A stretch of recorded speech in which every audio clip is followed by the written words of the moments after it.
Good morning, NightAdder here. I'm going to do a little theory crafting with shields this morning, and how they should relate to the flight model. As you can see, I'm over Microtech right now, which is a Earth-size world, or it's supposed to be, which means it's got heavy atmosphere.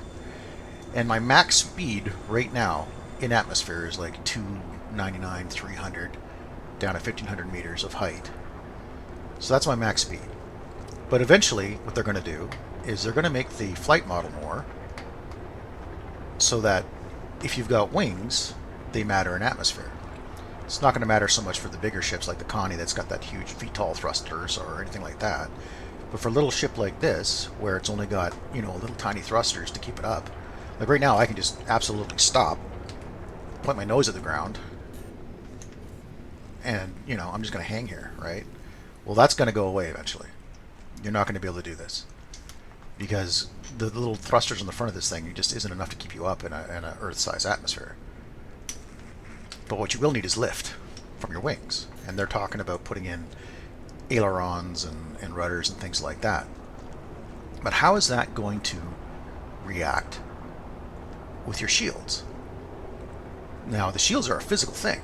They have to be to stop ballistics. They're not like a, you know, like a magnetic field, like a, you know, which isn't physical. They're a physical thing, which means that when you're in atmosphere and you're in a fighter, they're going to create drag. They're going to create a big heat wave in front of you from the friction, right? You're going to have a massive contrail coming up behind you. That's what should happen, right? So if you're a small fighter like this Arrow, and you want to use your wings to generate lift, you're going to have to turn your shields off. So why is that a big deal? Well, obviously it's a big deal because now armor comes into play. It's a big deal because you're going to need wheels on your landing gear if you're going to land, because you've got to land like a conventional aircraft.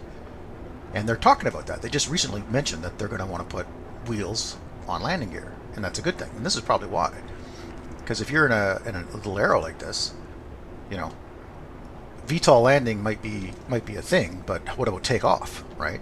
Even the Harrier can't take off with a full load if it's going to go straight up. It's almost nothing, right? So you got to turn the shields off. That way you can have air over the wings. The wings will create lift, and it does this because the shape of the wing creates a vacuum above the wing which pulls the aircraft up, right? So you need that. So how is this affecting gameplay? Well, I think it's actually kind of cool, because now maneuver is going to be really required, and air-to-ground attack is going to be a little bit more fair for the ground guys. You come screaming in to do a ground run, like an attack, you know, and you're blowing the guns off. Well, a size 1 vehicle weapon, or even a size 2 vehicle weapon, isn't going to do any damage to you with shields on as you go screaming through for the amount of time you're going to be there.